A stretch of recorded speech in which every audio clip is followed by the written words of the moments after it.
Bonjour à tous. On est là avec vous ce matin pour proclamer la résurrection du Christ. Nous proclamons le jour le plus important pour nous en tant que chrétiens. C'est un motif de fête, de joie. Alors, on vous propose de lire le texte dans l'évangile de Luc. Alors voilà, j'imagine qu'il y a quelques-uns qui se sont levés tôt pour ce jour de joie. Je vous invite vraiment à proclamer le tombeau vide sur votre existence, à proclamer que voilà, le Seigneur a disparu du tombeau pour apparaître dans notre vie comme le Seigneur vivant, le Seigneur ressuscité et le roi sur notre vie. Très tôt, le dimanche matin, les femmes se rendirent au tombeau en apportant les huiles parfumées qu'elles avaient préparées. Elles découvrirent que la pierre fermant l'entrée du tombeau avait été roulée de côté. Elles entrèrent, mais ne trouvèrent pas le corps du Seigneur Jésus. Elles ne savaient qu'en penser, lorsque deux hommes aux vêtements brillants leur apparurent.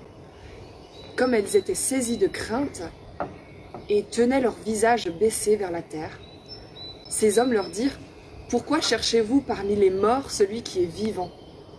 Il n'est pas ici, mais il est revenu de la mort à la vie.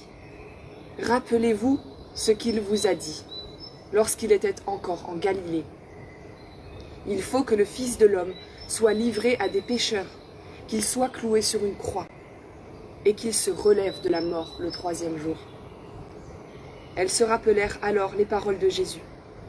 Elles quittèrent le tombeau et allèrent raconter tout cela aux 11 et à tous les autres disciples. C'était Marie de Magdala, Jeanne. Les autres femmes qui étaient avec elle firent le même récit aux apôtres. Mais ceux-ci pensèrent que ce qu'elle racontait était absurde, et ils ne les crurent pas. Cependant, Pierre se leva et courut au tombeau.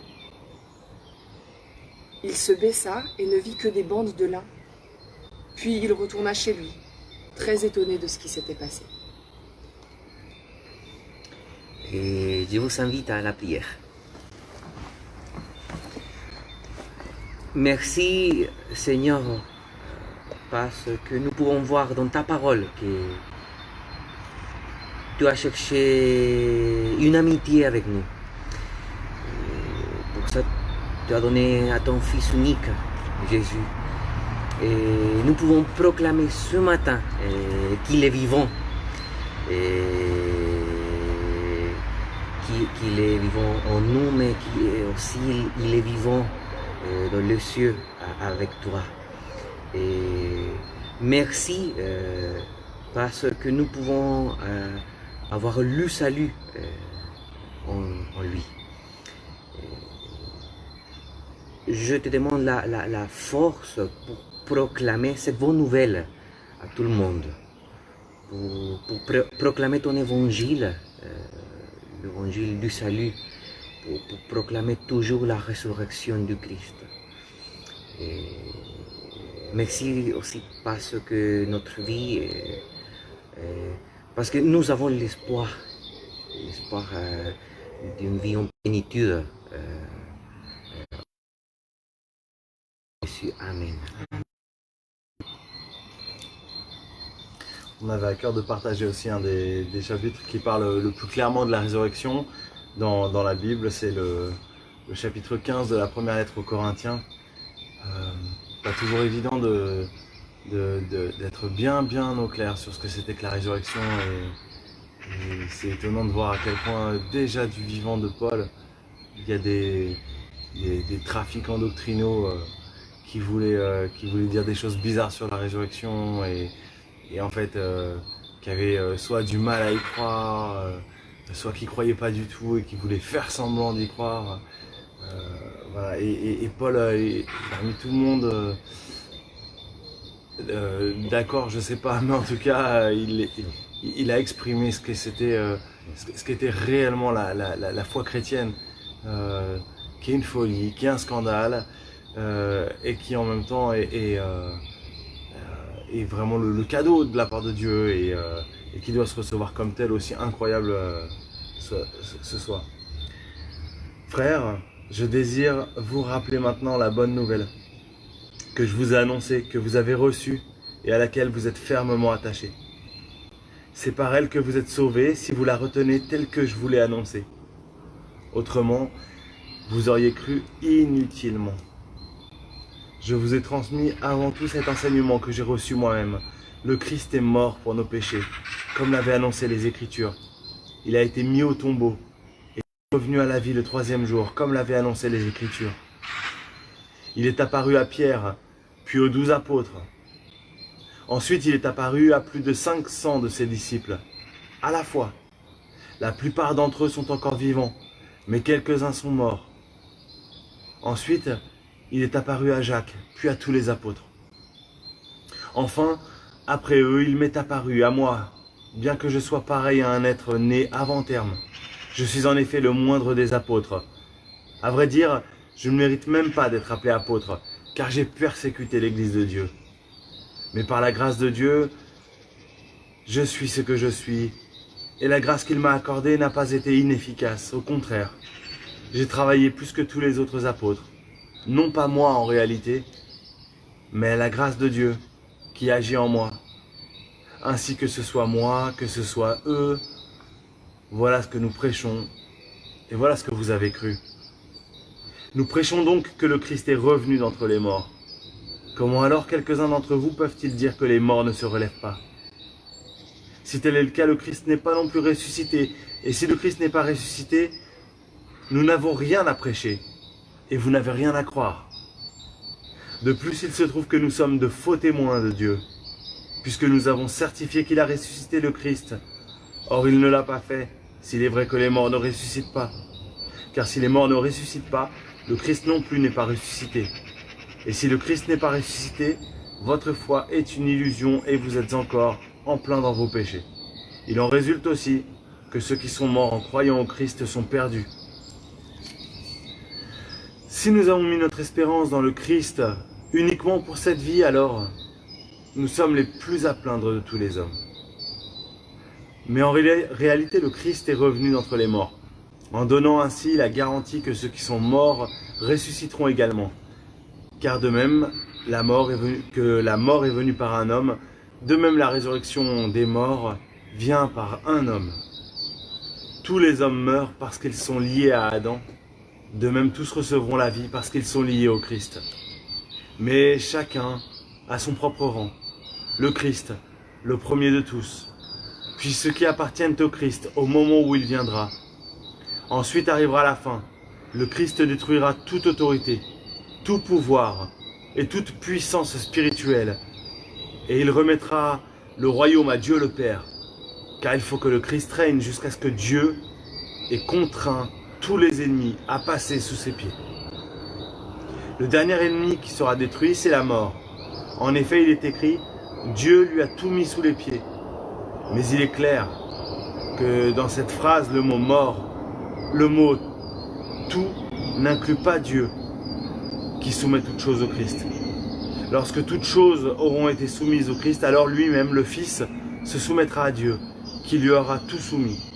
Ainsi, Dieu régnera parfaitement sur tout.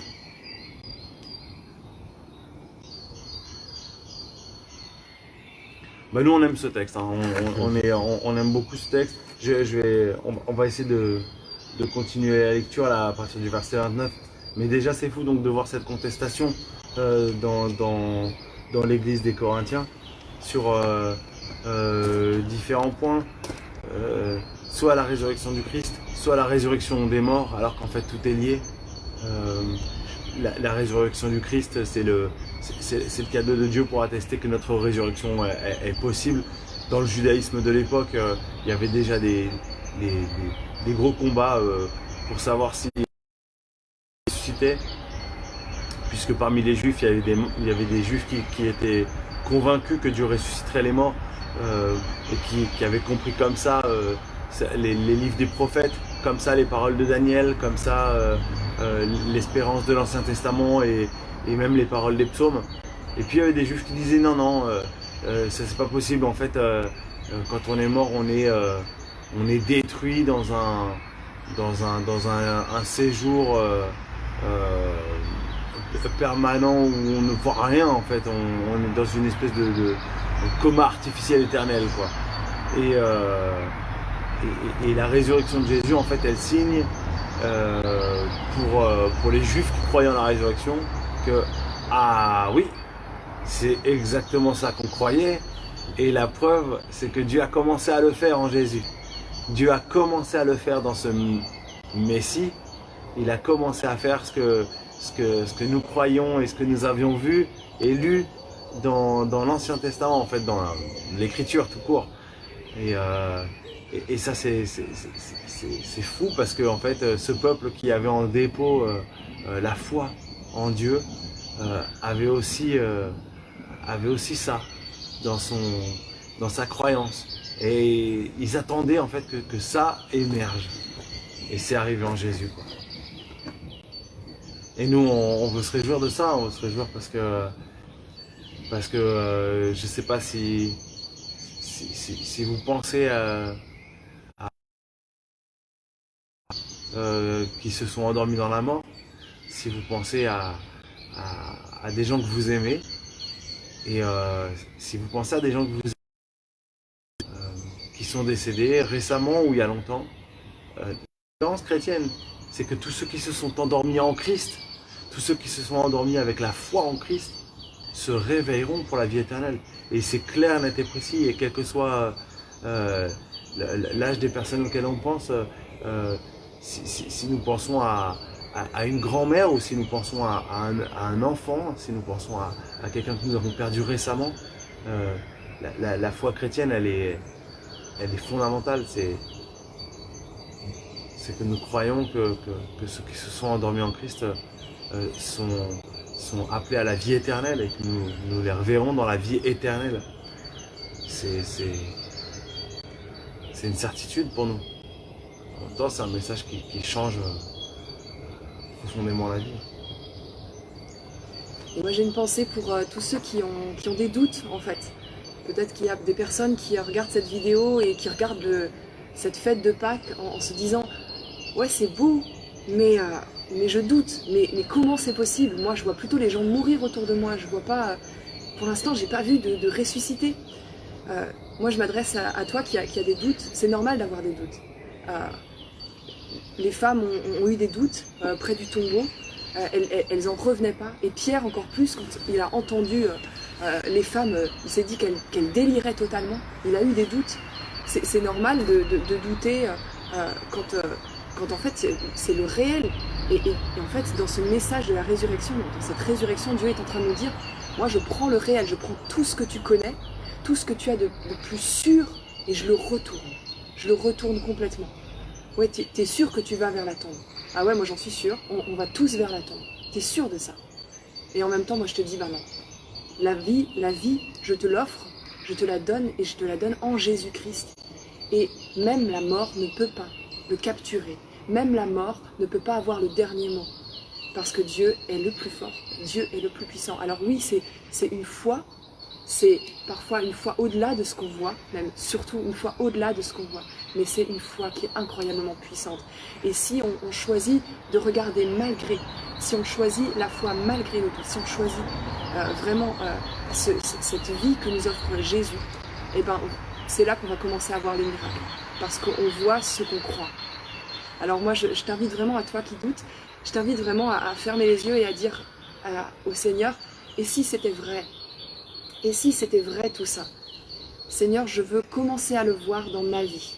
Je veux que cette résurrection du Seigneur, elle commence maintenant dans ma vie, autour de moi, dans mon cœur, par la victoire sur le péché, par la victoire sur tous mes doutes. Je veux qu'elle commence maintenant. Amen.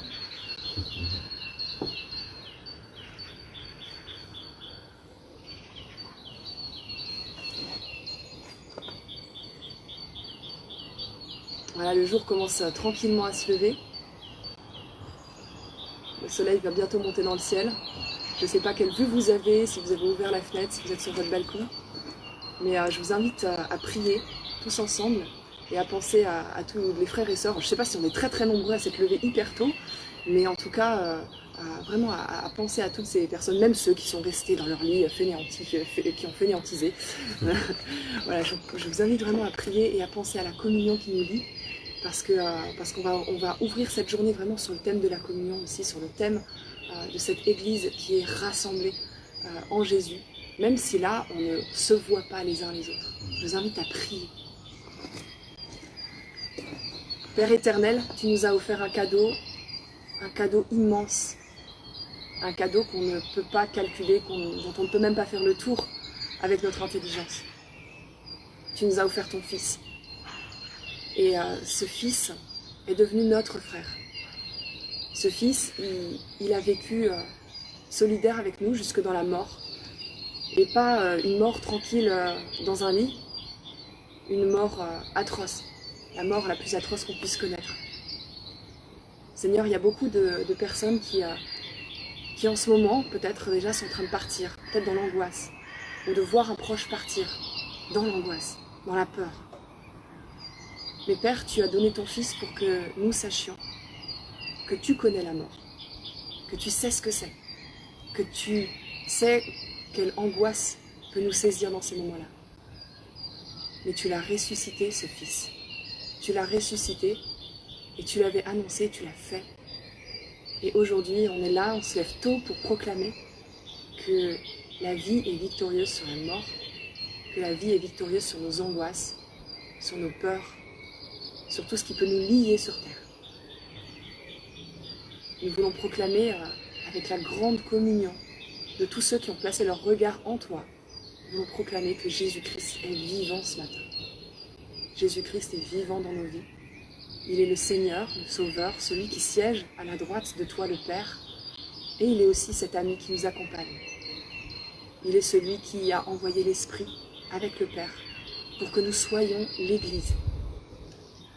Et nous pensons à chacun des frères et des sœurs qui sont en ce moment en train de prier, qui sont encore endormis mais qui vont prier tout à l'heure. Tous ces frères et sœurs, qu'ils soient éprouvés ou qu'ils soient dans la joie, eh bien nous avons tous cette joie profonde en nous que Christ est ressuscité dans notre existence. Pour nous, pauvres pécheurs, qui sommes maintenant des frères et des sœurs, des fils et des filles. Merci Père, parce que tu es notre Père. Et merci pour Jésus et le Saint-Esprit. Amen. Amen. Je poursuis un peu la lecture d'un Corinthiens 15. À partir du verset 29. Pensez encore au cas de ceux qui se font baptiser pour les morts. Qu'espèrent-ils obtenir? S'il est vrai que les morts ne ressuscitent pas, pourquoi se font-ils baptiser pour eux? Et nous-mêmes, pourquoi nous exposons-nous à tout moment au danger? Frères, chaque jour je risque la mort. C'est vrai, aussi vrai que je suis fier de vous dans la communion avec Jésus-Christ notre Seigneur. À quoi m'aurait-il servi de combattre contre des bêtes sauvages à Éphèse si c'était pour des motifs purement humains? Si les morts ne ressuscitent pas, alors, comme on le dit, mangeons et buvons, car demain nous mourrons. Ne vous y trompez pas, les mauvaises compagnies sont la ruine d'une bonne conduite. Revenez à la raison, comme il convient, et cessez de pécher. Je le dis à votre honte, certains d'entre vous ne connaissent pas Dieu.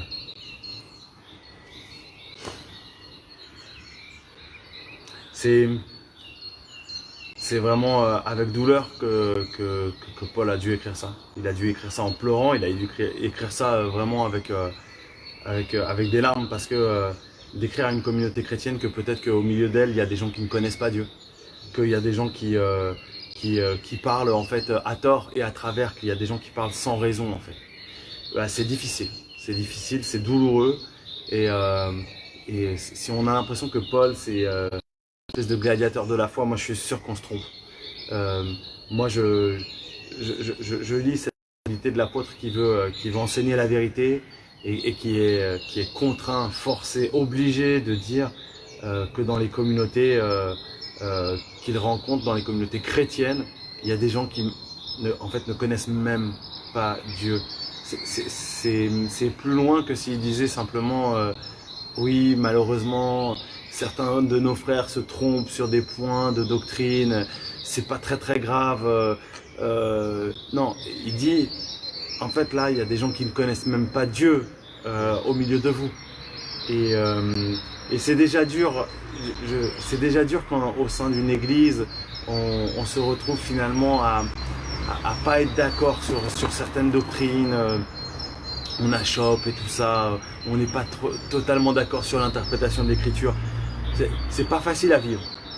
Mais au sein de l'église, ce que Paul vient marquer, c'est qu'il y a des non-chrétiens dans l'église. Et notamment sur la question de la résurrection, en fait, c'est vraiment central. C'est-à-dire que si on n'est pas d'accord sur la résurrection de Christ et sur la résurrection des morts, en fait, c'est deux religions différentes. Et Paul le dit, il a combattu pour la foi, il a combattu pour l'évangile. Et si on lui retire la résurrection de Jésus-Christ, alors il ne lui reste plus rien. Et aujourd'hui, j'ai une pensée pour les chrétiens persécutés, j'ai une pensée pour tous nos frères et nos sœurs qui sont dans des caves, qui sont sous des bombardements. Peut-être que cette période de confinement a apaisé un petit peu certaines guerres, mais j'ai une pensée pour tous nos frères et sœurs persécutés. Ils ne meurent pas pour rien. Ils meurent pour l'évangile, ils meurent parce qu'ils pensent que le paradis existe, que c'est quelque chose de sérieux. Ils pensent que la vie éternelle, c'est quelque chose de sérieux. Ils pensent que la résurrection de Jésus-Christ, c'est quelque chose de sérieux et pas juste un symbole et une métaphore. Et c'est très important, par respect pour ces chrétiens persécutés qui croient fondamentalement la résurrection d'entre les morts, comme je le crois, comme nous le croyons. C'est essentiel qu'on maintienne cette foi vivante et qu'on la protège des loups à l'intérieur même de l'église chrétienne, comme l'a fait Paul. En tout cas, frères et sœurs, je vous invite vraiment à ce qu'on puisse prier pour préserver l'église, qu'on puisse prier pour demander au Seigneur Jésus-Christ qu'il continue à consacrer son église, qu'il la visite par son Saint-Esprit, qu'il visite notre église, qu'il visite nos cœurs, qui visite le cœur de nos enseignants, qui visite le cœur de nos pasteurs, le cœur de nos évangélistes, le cœur des missionnaires, le cœur de tous les catéchistes, pour que nous soyons vraiment ancrés, enracinés dans l'évangile, enracinés dans la bonne nouvelle, enracinés dans la saine doctrine conforme à la piété, la saine doctrine qui est conforme à que nous devons chérir pour pouvoir faire vivre nos frères et nos sœurs. Amen. Je peux prier. Ouais.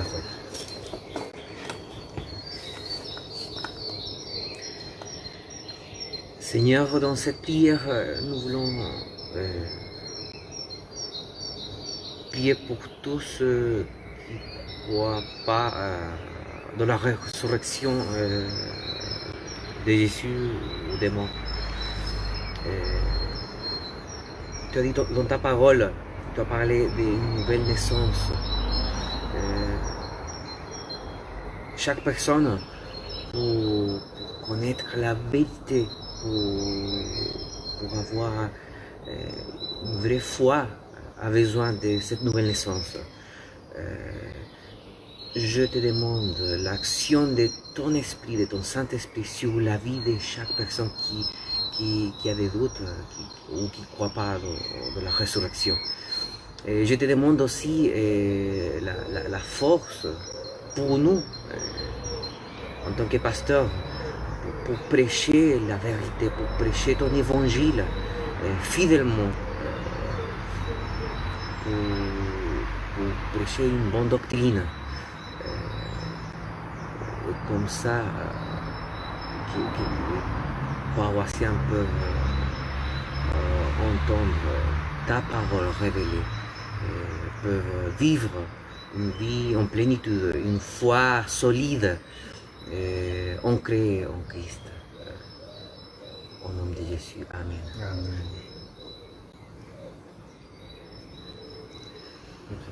Prions ensemble le Notre Père. Oui.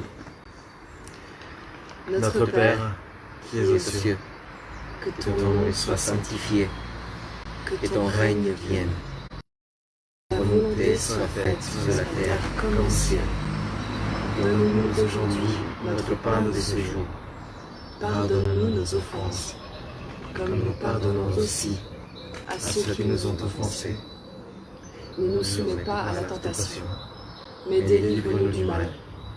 Car c'est à toi qu'appartiennent le règne, la puissance et la gloire pour les siècles des siècles. Amen. Voilà frères et sœurs, le jour s'est levé. On voudrait vous bénir et en fait c'est juste le début. C'est juste le début d'une journée de proclamation de la victoire du Seigneur sur la mort et sur le péché. Donc on vous donne rendez-vous tout à l'heure à 10h30 pour un culte voilà, vraiment en communion les uns avec les autres. Un culte dans lequel on va louer le Seigneur, dans lequel on va partager le repas du Seigneur, on va entendre la parole, on va aussi avoir un petit rappel sur ce que c'est que cette Sainte Seine finalement, qui est parfois peut-être comprise comme un petit rite un peu mystérieux. Donc on vous donne rendez-vous à 10h30 pour ce culte tous ensemble. On compte sur vous, comme d'habitude, pour chatter, pour donner des petites nouvelles, pour donner des petites intentions de prière. Donc rendez-vous sur la chaîne YouTube du Temple de Cergy pour vivre ce culte ensemble. Soyez bénis abondamment dans la grâce du Seigneur Jésus-Christ. Amen. Amen.